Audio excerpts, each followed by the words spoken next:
Hey folks, Dave from Nerdarchy, for nerds by nerds. Hanging out with this nerd today. Nerdarchy's Ted. And today we're going to be diving into 5th edition foes, and we're going to be talking about monsters. I'm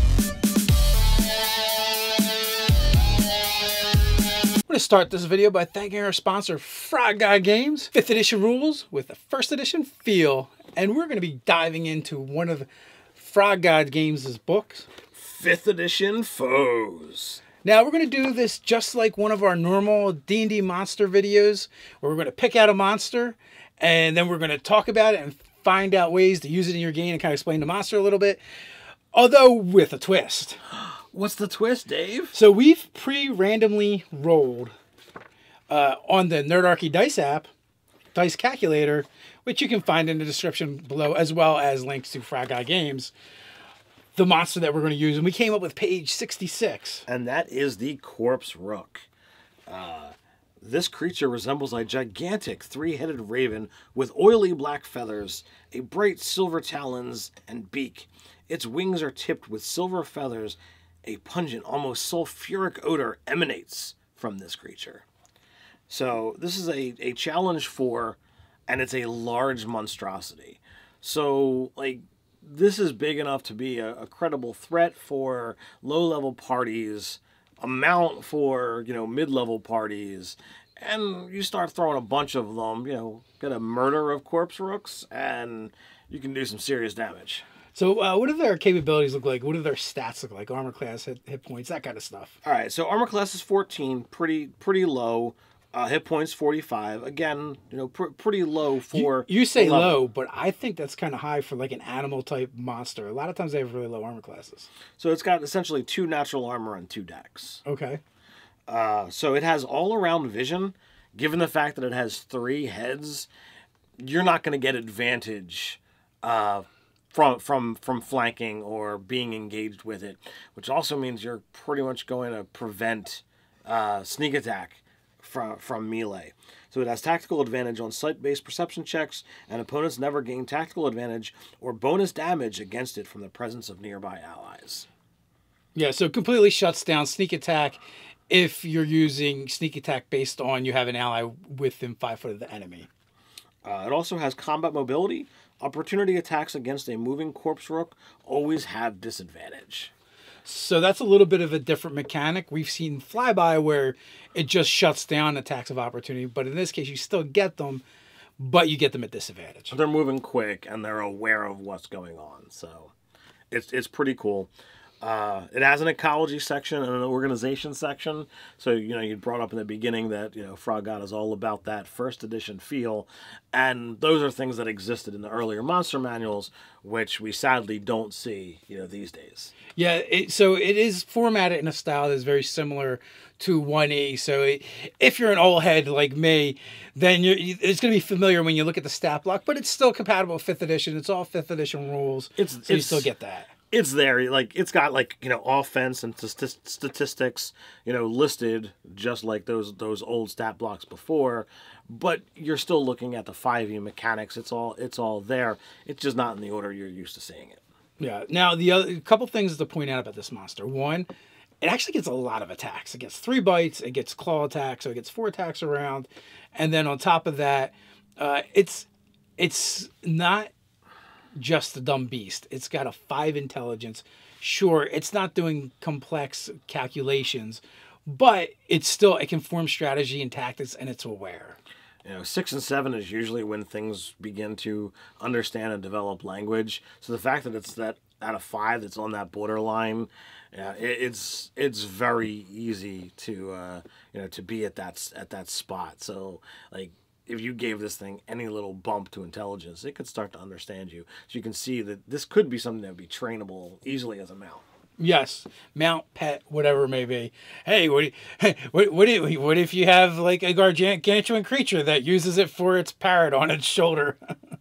You absolutely could wind up going in that direction. I don't know if huge is quite big enough.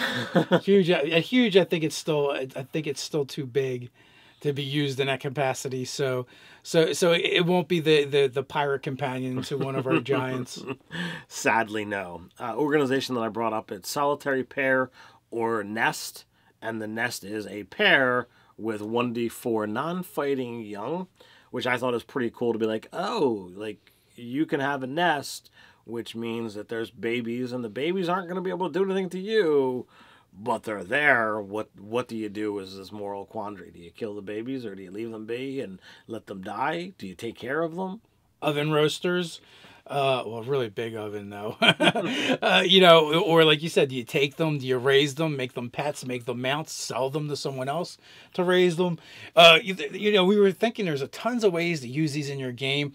You know, one of the things that I kind of thought of: what if someone was taken by one and they were brought back to the nest because they're expecting the eggs to hatch soon and they're going to want to have food to give them? So it becomes like a rescue mission, or maybe someone was killed and their corpse was taken, but they had something on it that someone wants recovered, or maybe someone just wants you to recover the eggs.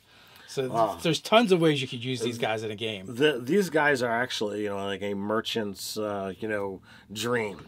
Okay, you've got black and silver feathers. All right, these could be something cool that could be a special item for rituals.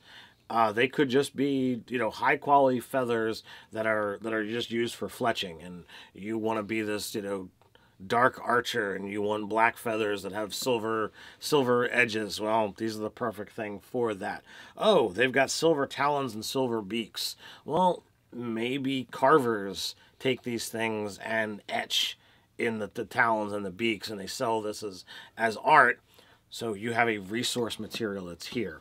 Their eggs are silver and gold flecked. That in and of itself could be considered a prize thing, even if it's, you know, a non-fertile egg anymore, or it's a, you know, unhatched thing. They're just like, oh, it's pretty. Maybe somebody coats it or does some kind of bizarre ritual to make it not fragile like a normal egg, and it's never going to hatch, but it's, you know, a thing of beauty that people want to be able to put on their mantle, and nobody knows where they came from. Maybe the artist involved, you know, hires people to fetch these eggs and sells them as just artwork. They're not real eggs. Like Fabergé eggs. Yeah. So, like, you could go in many different, you know, directions with something like that. You know, it could be a cuisine in a local restaurant. They're known for their egg dishes. What is the secret ingredient? Apparently, corpse rook eggs. You know, you could do that. What about these being, you know, trained as companions or beasts? Well, you know, maybe there's a giant with a rookery of them that, you know, maybe they eat the eggs and they basically keep them like chickens. Really nasty, evil chickens, but chickens nevertheless. They are neutral evil after all. That they are indeed.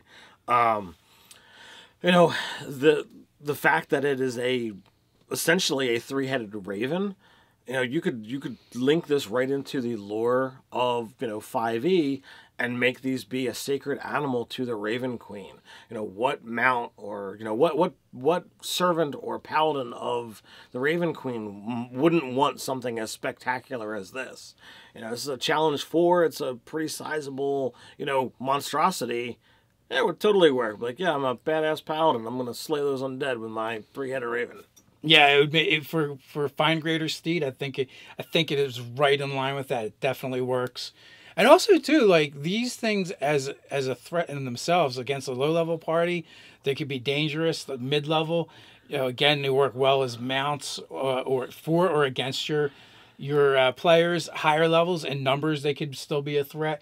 And they're smart. Like if they encounter prey that they find particularly delicious, but they think it might be beyond their scope, it does say that they'll actually call to others of their kind to work together. And they use strategies and tactics. Some of them will land and try and distract the prey, while the others swoop in and out, you know, trying to cut them down from above. So it's a lot of fun. You know, it says in here, they are often hunted by red and green dragons, rocks, and wyverns who savor the taste of their flesh. So we already know some creatures like to eat them. So if you're considering that this is a sacred animal of the Raven Queen, well, maybe you're hired by, you know, a church to go slay these dragons, wyverns, and rocks to protect these birds. So at high-level adventurers, boom, you're still able to use these, but not as a threat, but as something that you need to protect. You could have your players stumble upon a random encounter where, you know, a wolverine or a dragon or rock is attacking a nest, and there's the two parents and there's the baby birds. You know, what do the players do? Do they just sit back, grab some popcorn, and watch? Do they intercede on the side of one side or the other? Or do they just keep going on their merry way? Sometimes it's just cool to have random encounters that don't really mean anything, and that your players are going to just see that there's things going on in the world. So the book's got over 250 pages worth of awesome monsters that you can use. It's got, as it says, that first edition feel. So I really like this book, and I think the Corpse Rook is a great example of what you can find in here. So stay tuned. We might be hitting back on this book, later on. So let us know what you think of 5th edition foes. Put your thoughts down in the comments below. While you're at it, don't forget to like, share, and subscribe. Don't forget to stop by the description where you find a link to Frog Guy Games. So until next time, stay nerdy.